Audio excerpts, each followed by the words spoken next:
नमस्कार जय जगन्नाथ सांग मैंने गीता किचन ओडिया को आपण मानक समस्त को अनेक अनेक स्वागत।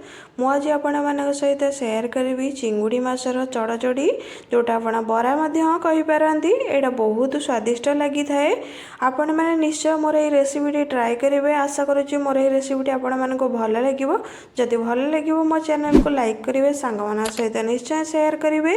और जदि मो चैनल नुआ अच्छे प्लीज मो चैनल को सब्सक्राइब करने को भूलें। और जदि एमती नुआ नुआ वीडियो नोटिफिकेशन चाहते ताले बेल आइकन को प्रेस करने को भूलें। एवं चलते देखा आज रेसिपी। चिंगुड़ी माछर चढ़चड़ी बनवाई मुझे 250 ग्राम चिंगुड़ी जोड़ा मु बहुत भल से धोई नहीं आउ बाछि नहीं। चिंगुड़ी माछर चढ़चड़ीटा पखाड़ भात सहित हो बा गरम भात सहित हो खाइबा को बहुत भल स्वादिष्ट लगी थाए। चिंगुड़ी माछर चढ़चड़ीटा मु तावारे ही बनैबी। आपण माने देखिबे तावा प्रोसेस रे जो बनैबी चिंगुड़ी माछर चढ़चड़ीटा 2 गुणा स्वादिष्ट लागिबो। चिंगुड़ी माछर चढ़चड़ी बनैबा पई मु एई सब सामग्री रो व्यवहार करिछि। छोट खंडे अदा नैछि, अल्प किछि रसुण, हळदी गुंड, धनिया गुंड, अल्प किछि सोरिष आउ जीरा, 2टा कंचा लंका। ता सहित मु फ्राई करिबा पई नैछि सोरिष तेल, स्वाद अनुसार लूण नैछि। सोरिष, जीरा, अदा और लंका को मुझा बेसर भाया बाटी नेबी। अल्प टिके आपण माने पानी दे बाटिबे, बेसी बिल्कुल भी पानी देबेनी नहले पानिया हे जिवो बेसरटा आउ चिंगुड़ी रो चढ़चड़ीटा भल लागिबनी।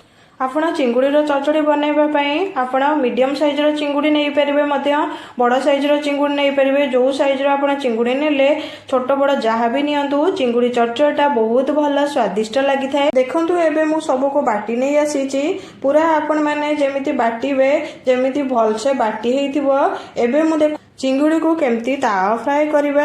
प्रथम मु स्वाद अनुसार लूण नै नउची। आपण माने जेतिकी दरकार लूण स्वाद अनुसार सेतिकी ही लूण नेबे। 1 चामच रो हल्दी गुंड, हाफ चामच रो जीरा गुंड, अल्प किछि सोरिष तेल, 1 चामच रो हमर बटा हेइथिबा बेसर, 1 बड़ चामच रो चाउल गुंड एथिरे पकेइकी आपण माने जेते बेले चिंगुड़ी चढ़चड़ी बनैबे 2 गुणा स्वादिष्ट लागिबो।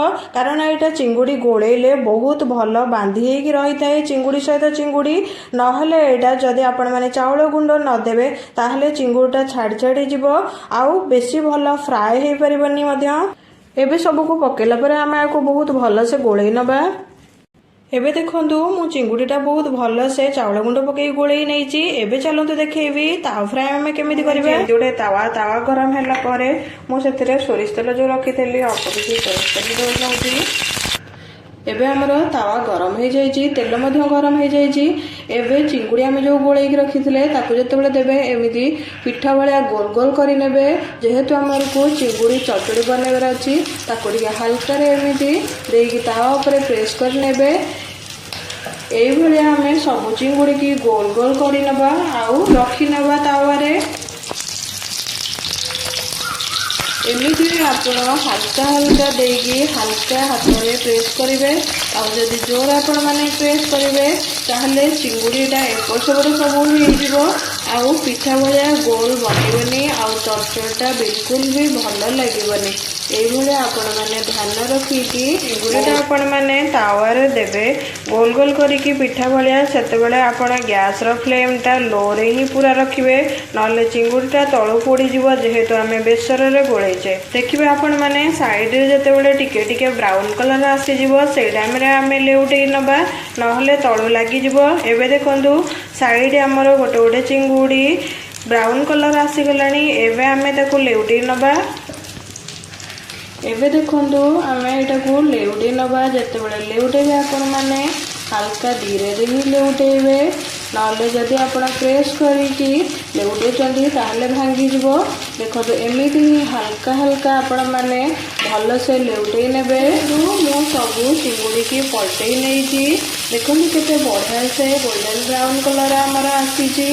एमिति ही आपण मानकर जेतेबेले गोल्डन ब्राउन कलर आसीबो आपण माने चिंगुड़ी रो गोटे गोटे साइड पलटेई नेबे। देखंतु एटा बहुत भल रेसिपी आ बहुत भल स्वादिष्ट मध्य लागि थाए। एटा पार्टी को बहुत स्वादिष्ट लगी थाए आ खाइबा को पखाड़ भात सहित हो गरम भात सहित हो बहुत भल लगे। चिंगुड़ी चढ़चड़ीटा आमर ଆମର ବହୁତ ଭଲସେ ହେଇଯାଇଛି। ଦେଖନ୍ତୁ ତାର ଏପଟ ସାଇଡ୍ ମଧ୍ୟ ହେଇଯାଇଛି ବହୁତ ଭଲସେ। ଏବେ ଆମେ ତାକୁ ପ୍ଲେଟକୁ କାଢି ନେବା। ଚିଙ୍ଗୁଡ଼ି ମାଛର ଚଡ଼ଚଡ଼ି ଆମର ବନିକି ରେଡି ହେଇଯାଇଛି। ଦେଖନ୍ତୁ କେତେ ସୁନ୍ଦର ଲାଗୁଛି ମଧ୍ୟ, ଆଉ ଖାଇବାକୁ ମଧ୍ୟ ଟେଷ୍ଟି ଲାଗିବ। ଆପଣମାନଙ୍କ ଘରକୁ ଯେତେବେଳେ ବନ୍ଧୁବାନ୍ଧବ ଆସିବେ ଆପଣମାନେ ଏମିତି ଡେକୋରେଟ୍ କରିକି ଦେଲେ ବହୁତ ଭଲ ସ୍ୱାଦିଷ୍ଟ ଲାଗିବ। ଏଇଟା ପଖାଳ ଭାତ ସହିତ ହଉ ଗରମ ଭାତ ସହିତ ହଉ ଖାଇବାକୁ ବହୁତ ଭଲ ସ୍ୱାଦିଷ୍ଟ ଲାଗିଥାଏ। ଆପଣମାନେ ମୁଁ ଯେଉଁ ପ୍ରୋସେସରେ ବନେଇଲି ସେଇ ପ୍ରୋସେସରେ ଚିଙ୍ଗୁଡ଼ି ଚଡ଼ଚଡ଼ି ତାୱାରେ ବନେଇକି ଗୋଟେ ଥର ଫ୍ରାଏ କରି ନେବେ, ଆଉ ବହୁତ ଭଲ ଲାଗିବ ମଧ୍ୟ ଏଇଟା ଖାଇବାକୁ। ଆପଣମାନଙ୍କୁ ଯଦି ମୋ ରେସିପି ଭଲ ଲାଗିବ ତାହେଲେ ମୋ ଚ୍ୟାନେଲକୁ ଲାଇକ୍ କରିବେ, ସେୟାର କରିବେ, ସବସ୍କ୍ରାଇବ୍ କରିବେ, ଆଉ ବେଲ୍ ଆଇକନକୁ ପ୍ରେସ୍ କରିବାକୁ ବିଲକୁଲ ବି ଭୁଲିବେନି। ଯଦି ନୂଆ ଏମିତି ଭିଡ଼ିଓର ନୋଟିଫିକେସନ୍ ଚାହୁଁଛନ୍ତି। ରହୁଛି ଜୟ ଜଗନ୍ନାଥ।